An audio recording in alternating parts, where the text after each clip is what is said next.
নমস্কার, আমি লোপামুদ্রা শখের করে সকলকে জানাই স্বাগত। তো আজ আমি একটি রেসিপি নিয়ে চলে এসেছি, সেটি হলো পনির ভাপা। একদম সহজ, চটজলদি, খুব তাড়াতাড়ি হয়ে যাবে, খুব সিম্পল রান্না।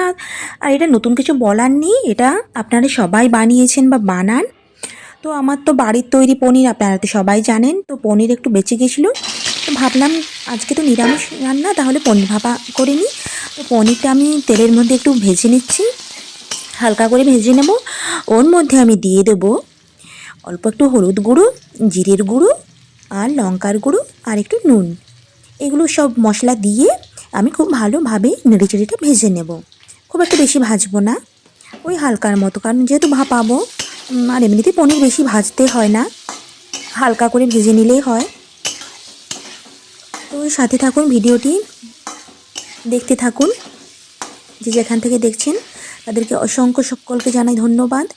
তো দেখুন, এখানে আমি মশলাটা করে নিই। এখানে নিয়ে নিয়েছি 2 চামচ পোস্ত দানা, আর এখানে নিয়ে নিয়েছি সরষে দানা, সাদা সরষে আর কালো সরষে। কালো সরষের পরিমাণটা আমি কম দিলাম, আপনারা চাইলে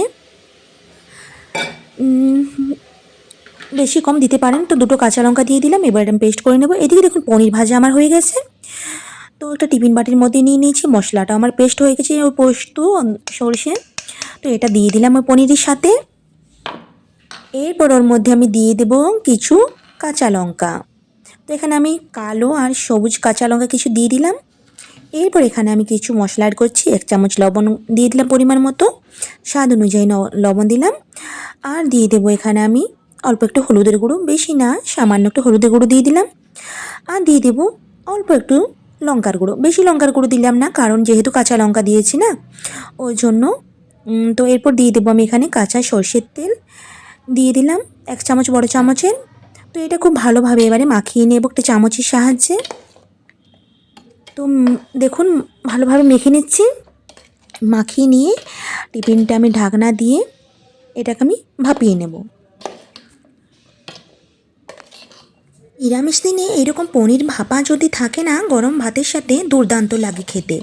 তো নিরামিষ দিন আমাদের মনে হয় কী রান্না করি কী রান্না করি, তো পনির এইভাবে রান্না করে নেওয়া যেতে পারে। তো আমার পনিরটা কিন্তু একদম ভালোভাবে মাখানো হয়ে গেছে। এরপর এটা আমি টিফিনটা ঢাকা দিয়ে দেবো।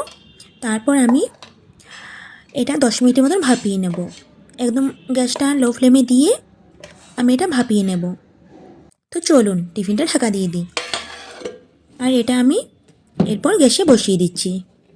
তো গ্যাসে আমি একটা কড়াই বসিয়ে দিয়েছি, জল দিয়ে দিয়েছি, জল গরম হয়ে গেছে, স্ট্যান্ডে বসিয়ে দিলাম। এরপর আমি এটা ঢাকা দিয়ে দেবো 10 মিনিটের মতন। তারপর 10 মিনিট পর আমি ফিরে আসছি।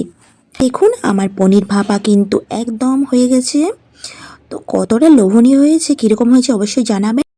তো খেতে কিন্তু সত্যি দুর্দান্ত হয়েছিল। তো অবশ্যই যারা বানাননি এখন অবধি, তো একবার বাড়িতে বানাবেন, গরম ভাতের সাথে জাস্ট ওয়াও, অসাধারণ লাগে। তো আজকের মতো আসি, সবাই ভালো থাকবেন, টাটা।